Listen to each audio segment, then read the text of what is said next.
I'm going to try to make this as brief as possible. But I've always been a fan of Errol Spence and Terence Crawford. And the reason I'm a fan of both of those guys is because I am a fan of boxing. So this is how this goes. Most of us, we probably would like to watch boxing as much as possible, right? But we love our kids, we love our wives, we love our lives and our vacations and our cars and our houses, and we got to cut the grass and everything you got to do. So sometimes boxing takes a back seat. So I can't watch every fighter fight every fight. But I do take notice from the guys who separate themselves from the pack. And when I have some time to do some research, I might go through a guy's whole career on YouTube or something, but I may not catch all 30 of your 30 fights. I may only catch 15. Once this is a good prospect, right? This is Shoo, right? This is Adula Mason, This is Truck Simpson or whatever. Once you start separating yourself from the pack and making a name from you, now, all right, I got you. All right, he fighting win. All right, let me pencil that in. And that's how I became a fan of Terence Crawford and Errol Spence. When I left YouTube in 2018, Terence Crawford was the baddest man on the planet, no questions asked. 2018, 2019, no questions asked. Baddest man on the planet, pound for pound. And ESPN and HBO tried to take it from him. I believe it was guys like Dan Rayfield. Everybody was involved. They were trying to take it from him and give it to Lomachenko. Just like they tried to take away Benoit Hopkins' accomplishments and give them the Triple G. They were very disrespectful. They wanted to promote these Eastern European fighters, and in order to promote them, they had to tear somebody down to promote them. Lomachenko was better than Ali and all the rest of this shit, and they tried to take everything Terence Crawford earned from him. Right? And Bob Arum was complicit, and everybody was complicit. And so the LDBC became one of these, they became like the Avengers at the time, right? And they was avenging the resumes and the careers of all these fighters of old that were being disrespectful initially. At least that's how it sounded initially from my end. I could be wrong. And then shortly after, I don't know if Terence Crawford rubbed them the wrong way. He stayed with Bob Arum when they thought he was going to go with the PBC, even though the PBC had relatively just started. What have you. Something happened, and then they tried to take everything he earned from him again and give it to Errol Spence. And just like many of you, when you first get on YouTube and you type in boxing, you see some of these channels and the guys are talking like you, and they come from places you come from, you gravitate to them. And you hearing now that Errol Spence is the baddest man on the planet, and Terence Crawford is a hack. He never fought nobody. The power ain't real. He ain't really that strong. He's weird. He can't dress. He look like he stink, and all the rest of this slander. And you believed it, and you were wrong. The baddest man on the planet, still the baddest man on the planet, and ain't nothing you could do about it. And July 29th, he proved to you and everybody else, you cannot take what he's earned. I know they're trying to give it to Inoue right now, but it don't matter. He proved it. He had to come out, right? He had to come out and tell y'all this the Terence Crawford era, and it is.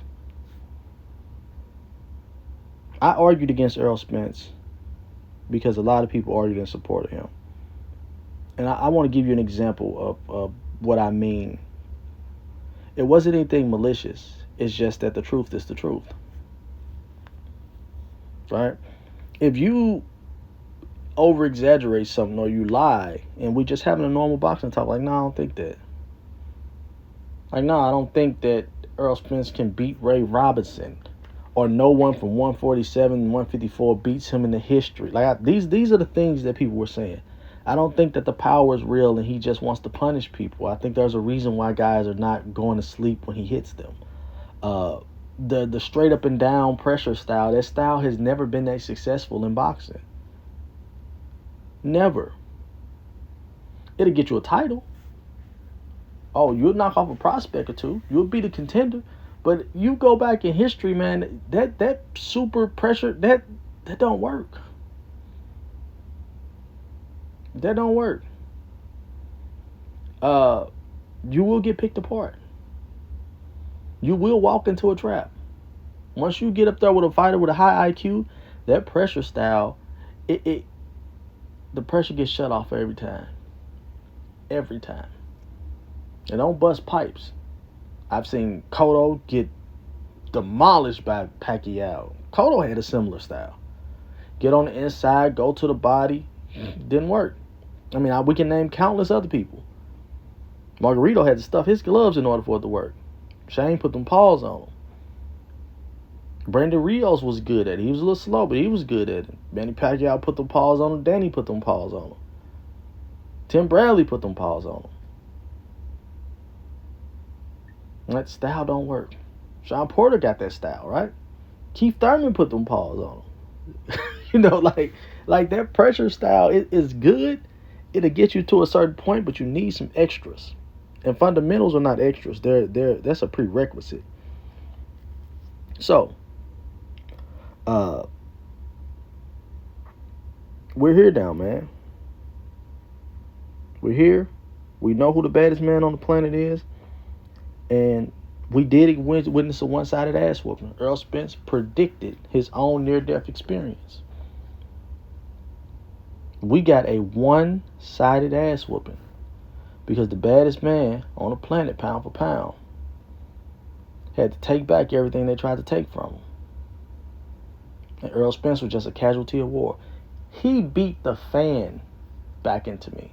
You know what I mean? Like, I feel bad for Earl. When Earl got that picture on with that hat on and his eyes swollen and his face all swelled up and like his ears got swelling on him, it looked like this man was bleeding from his pores. He got demolished.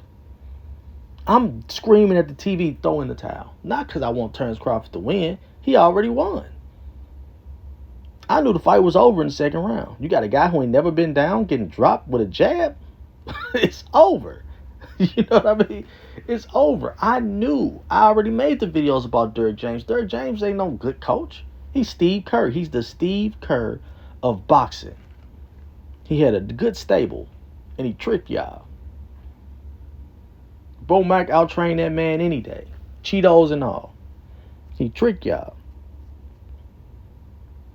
This whole experience because y'all got tricked. All y'all lost all this money because y'all got tricked. Y'all came on YouTube. You went and found somebody that sound like you, talk like you, and they was lying to you the whole time.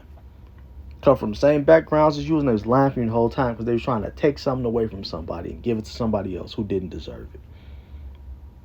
I'm so glad to hear about that coin toss, and that Crawford came out second with Eminem and everything else, and he had the biggest interest in the crowd roaring for him. I was so glad to hear that. I was so glad to hear that he was absolute menace in negotiations. I want this, I want that, I want this, I want that. And he got his way. He deserved it. He shouldn't have been the B-side in the first place. How you can be pound for pound number one and B-side to anybody? That ain't good for boxing. How I'm gonna separate myself from the pack and be the best in the sport, but somebody else is over me because ESPN tried to take something away from me and kill my stock. Because the LDBC, who was originally defending me, tried to take something away from me and kill my stock. And then all they mean is making channels and sitting in cars and making dumbass videos. And they trying to take something away from me. And if anybody say something on my behalf, they getting yelled down and threatened to get killed and all the rest of this shit. This was for boxing. This ass whooping was personal. And I'm glad it happened. I'm just sorry it had to happen to Errol Spence because he wasn't nothing but a casualty of war. He didn't deserve that. He fell into the narratives. He started to believe dumb shit. Gave Crawford a 0.5 on his resume. He started to believe that he the eye collector, got the dumbass eye thing on his mouth, on his gum shield. He on his mouthpiece. He believed a lot of that dumb shit. He started to believe it. Right? They even convinced Earl that he was something he wasn't. And he got the better style, and he go in there, and he go step, and he's more durable, and all the rest of that shit. And wasn't none of that shit true. One-sided ass whooping. That's what we got. We got redemption. We got retribution.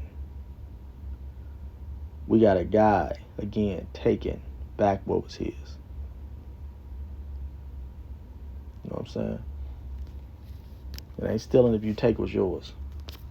I'm out.